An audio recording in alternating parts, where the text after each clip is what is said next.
साथ सती हो जाऊं। विचार कीजिए कि एक ऐसी विधवा नारी जिसके विषम परिस्थितियों में 5-5 पुत्रों को पाल सकती है और जिसके 5 पुत्रों को मारने के लिए गांधारी के 100 पुत्र 24 घंटे प्रयत्न करते थे, योजना बनाए रखते थे कि कैसे मारें। कभी जहर दे करके, कभी पेड़ से गिरा करके, कभी लखा गृह में जला करके, कभी पुत्र कुंती के पुत्र वधू को भरी सभा में निर्वस्त्र किया गया। 12 वर्ष वनवास गई, 1 वर्ष का अज्ञातवास हुआ। भुआ, हमारे जीवन का एक भी सुख भी बीता हो तो मुझे याद नहीं कि आज हमारे पुत्रों का सुख कहां है। सुख के माथे सिल पड़े जो हर हृदय से जाए, बलहारी व दुख को जो पल पल नाम जपाए। ऐसे सुख को लेकर के क्या करे जो परमात्मा को भुला दे, ऐसी संपत्ति से क्या करे जो कन्हैया की विकृति करा दे। ऐसे दुख को तो बार बार सिर पर रखना चाहिए जो कन्हैया की याद आती रहे और गोविंद मेरे साथ खड़ा रहे। विपता नेम विषम संपदो नेम संपदः। विपत्ति से विपत्ति नहीं कहते, संपत्ति को संपत्ति नहीं कहते। गोविंद को भूल जाना सबसे बड़ी विपत्ति है और कन्हैया की याद बनी रहे ये सबसे बड़ी संपत्ति है। कहे हनुमंत विपत प्रभु सोही, जब जब भजन सुमरन होई। भागवत में लिखा है कि भगवान के चरित्र के बिना भी 1 मिनट जाए इसके लिए पश्चाताप करो। मेरा ये समय व्यर्थ क्यों निकला? माता कुंती ने इसलिए दुख मांगा। यदि दुख नहीं आता तो आज मेरी आंखों के सामने गोपाल कैसे खड़ा होता। पग पग पर मेरे पुत्रों की ओर मेरे जीवन में दुख आया। जब भी दुख आया तुझे पुकारा, तूने आकर के दर्शन दिए, हमारी रक्षा की गोविंद। भगवान बोले भुआ मैं दुख अब नहीं दे सकता, बहुत दुख भोगा है। तुमने कुंती बोली कष्ट नहीं दे सकते तो एक काम कर सकते हो क्या? बोली सलहे का डोरी तोड़ दो। ये संसार रूपी सलहे की डोरी को जो मेरा अपना डोरी में तोड़ रखा है, मेरी पत्नी, मेरा बेटा, मेरा मकान, देखिए लोग कभी अपनी पत्नी को बेटा के लिए भजन माला फेरते हैं क्या? मेरी पत्नी, मेरा बेटा, मेरी दुकान, ऐसा माला माल जप करते हैं कि जिसका देखा न जाए। पत्नी के लिए माला नहीं फेरते, फिर भी माला फेरते समय 24 घंटे उसकी याद बनी रहे। भगवान के लिए माला फेरते हैं तो फिर नींद आ जाती है। क्या ये तात्पर्य है? पत्नी को हम अपनी मानते हैं, संसार को हम अपना मानते हैं, भगवान को अपना क्यों नहीं मानते? इसलिए माला में नींद नहीं आती। एक सेठ जी बोले महाराज क्या बताएं, जब हम भजन करने की माला फेरता हूं तो नींद आ जाती है। मैंने कहा सच बताना, नोटों की गड्डी कितने समय पर गिनते समय नींद आती है? सेठ बोला महाराज बनिया का बेटा हूं, नोट गिनते समय नींद कैसे आएगी? और आती है तो उड़ जाती है। मतलब क्या है कि नोटों को तुम अपना मानते हो, भगवान को अपना नहीं मानते। जिसको अपना माना है ना उसकी याद हर पल बनी रहती है। इसलिए कुंती का परमात्मा के प्रति अब तब भाव है, मेरा कन्हैया है, मेरा कन्हैया है, मेरा कृष्ण है। आज रात्रि में युधिष्ठिर जी सो रहे हैं, बड़ा रुदन कर रहे हैं, तो कन्हैया ने रात्रि में युधिष्ठिर को बहुत समझाया, लेकिन उनकी समझ में नहीं आया। क्योंकि बनाने से प्रति सुनने का जब आदर और भाव नहीं होता, जब तक उनकी बताई बातों पर गौर नहीं कर सकता। जो उपदेश गीता में भगवान श्री कृष्ण ने अर्जुन को दिया, वही उपदेश रात्रि में बैठ करके युधिष्ठिर जी को दे रहे हैं।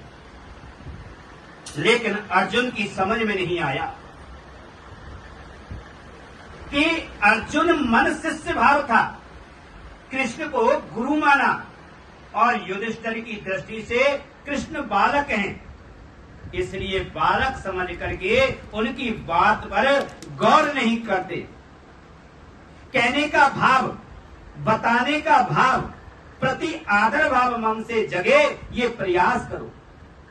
भगवान ने सोचा कि यदि भीष्म पितामह के हृदय में प्रवेश करके श्री मुख से उनका उपदेश कराऊं तो उसकी समझ में जल्दी आ जाएगा। तो मेरे गोविंद समस्त पांडवों को, द्रौपदी को साथ लेकर के भीष्म पिता के पास चले गए। रोम रोम उनके चरणों में बाण छिदे हैं। सारा शरीर सैकड़ों बाणों से विसिक्त हो गया है। एक एक बूंद उनके, जिसके शरीर में रक्त निकल चुका हो। जब भीष्म पितामह ने पांडवों के मध्य में गोविंद को आते देखा तो उनके नेत्रों से आंसू झर पड़े और रोने लगे। मनी मन में गोविंद को प्रणाम किया और हाथ जोड़ करके नहीं जानते कि नेत्रों से अश्रुभाव चला गया। वो बोली, मेरी मृत्यु को सुधारते हैं तो कन्हैया का आसमान हुआ है। भाग्यवान है, बड़ा पुण्य आत्मा है। कृष्ण ने पितामह को प्रणाम किया। पिता, मैं प्रणाम करता हूँ, आपके पौत्र पांडव हैं और सभी राजा बन गए, भारत के सम्राट हो गए, तो आपके पास आए हैं, प्रणाम करते हैं। द्रौपदी भी आई है, उन्हें उपदेश करिए। आपके जीवन का जो लंबा अनुभव है ना, उसके माध्यम में इसका मार्ग दीजिए। तो भीष्म पिता ने कहा कि सब कुछ जानते हुए भी दूसरे को आदर देना कोई तुमसे सीख ले रे कन्हैया। मैं क्या उपदेश करूं? तुम आदेश करते हो, मैं अवश्य कहूंगा। तो भीष्म आंख खोल करके पांडवों को देखा कि दान धर्मान, राज धर्मान, मोक्ष धर्मान और विवाह।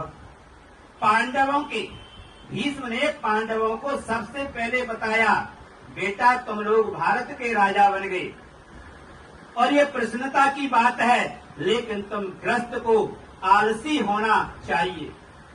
ज्यादा से ज्यादा श्रम करके धन कमाएं, खूब धन कमाना चाहिए, लेकिन जितना धन कमाओगे उसमें 10वां भाग दान के लिए रखो। तन पवित्र सेवा किए, धन पवित्र कर दान, मन पवित्र हर भजन सो, होत विचित्र कल्याण। शरीर पवित्र होता है सेवा करने से, धन पवित्र होता है दान करने से, और मन पवित्र होता है गोविंद के कीर्तन से। हमने जिसके परिवार को देखा कि हम लोग कथा करने जाते हैं तो एक जगह सेठ जी ने, महाराज बेटा आपको प्रणाम कर रहा है, ये 35 वर्ष का है, लेकिन डॉक्टर बोलता है इसकी बुद्धि 20 वर्ष पीछे चली गई है। बेटा 35 वर्ष का और बुद्धि 15 वर्ष की उस बालक की। जिस जगह देखने को मिलता है कि 25 वर्ष का बेटा महाराज अभी तुतला करके बोलता है, 4 नौकर इसकी सेवा में रखे हैं। मैंने सोचता हूं कि मेरे मरने के बाद इसकी देखभाल कौन करेगा?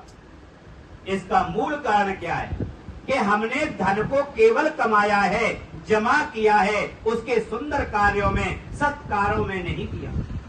जमा किया हुआ धन है सज्जनों, आगामी पीढ़ियों के लिए बच्चों की बुद्धि को विवृत किए बिना नहीं जान सकता।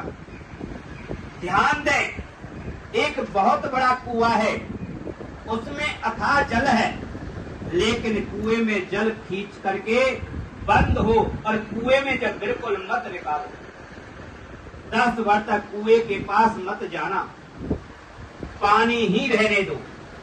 10 वर्ष के बाद जब कुएं के पास चले जाएंगे ना सज्जनों, वह पानी पीने के योग्य नहीं रहेगा, उसमें दुर्गंध आ जाएगी। तो ऐसे ही धन को यदि सत कार्यों में नहीं लगाएंगे तो धन में विपत्ति आ जाएगी, और धन गलत कार्यों में लगेगा या बीमारियों में खर्च होगा।